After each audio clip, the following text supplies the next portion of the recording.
Olá pessoal, tudo bem? Na aula de hoje abordaremos sobre os poliedros e a relação de Euler. Eu percebi que a maioria de vocês cometeu alguns erros no processo de conversão, não só nas propriedades aritméticas no processo de resolução da igualdade. Por exemplo, teve gente considerando que um determinado poliedro tinha apenas um vértice. Como isso é possível? Apesar de vocês já estarem no 7º ano do ensino fundamental, percebi que duas habilidades da BNCC do 6º ano ainda não foram completamente desenvolvidas. Por isso, vamos retomar alguns conteúdos. Quem pesquisou sobre o questionamento do final da aula anterior? Será que a relação de Euler, vértices menos arestas mais fáceis é igual a 2 é válida para qualquer poliedro? Maestro, eu também. O que vocês encontraram? Tanta coisa, posso aí explicar? Muito bem, Sara. Calma. Daqui a pouco você vem aqui explicar o que você encontrou. Antes de discutirmos sobre as propriedades dos poliedros, precisamos revisar algumas noções. O que é um poliedro? Pois bem, como ninguém respondeu, vamos lá. A palavra poliedro representa algo com muitas faces, isto é, um objeto que é limitado por polígonos. Sempre levamos em conta três elementos muito importantes existentes nele, que são as faces, os vértices e as arestas.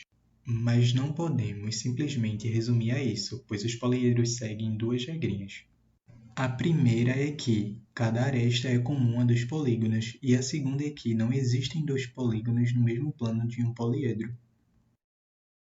Há ainda outras características e métodos para classificarmos um poliedro. Não se preocupem, pois não é difícil e basta observarmos bem cada figura. Existem os poliedros convexos e os não convexos ou côncavos.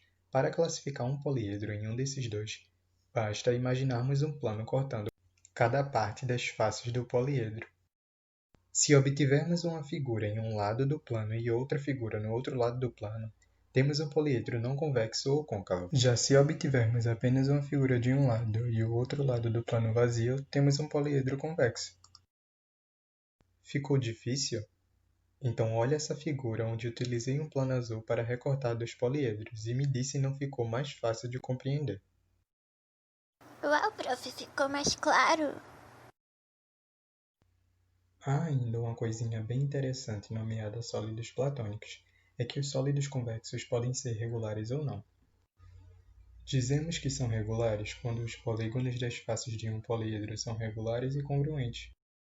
Isto é, os lados e ângulos dos polígonos têm medidas iguais.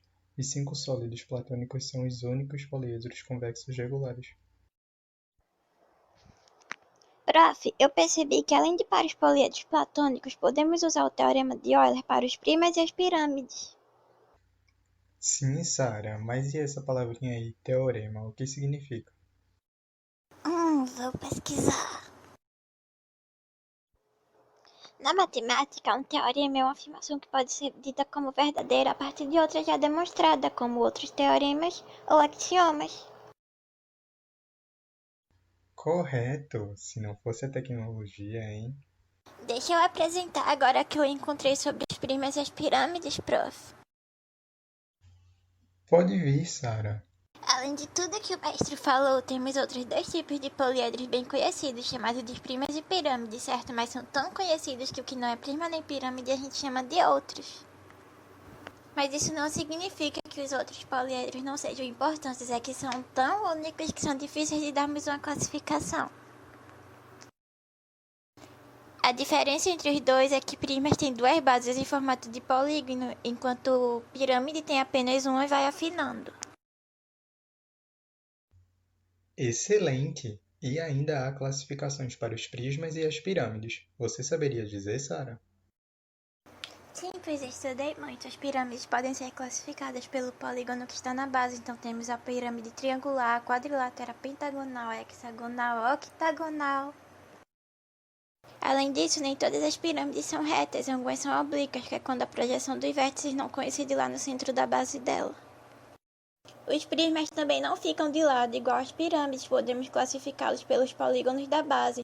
E temos os prismas retos e oblíquos, e retos são quando o ângulo entre as arestas laterais e o ângulo da base são 90 graus, e os oblíquos são aqueles inclinados. Uau, você está de parabéns, Sara. Foi a maestra da orquestração de hoje.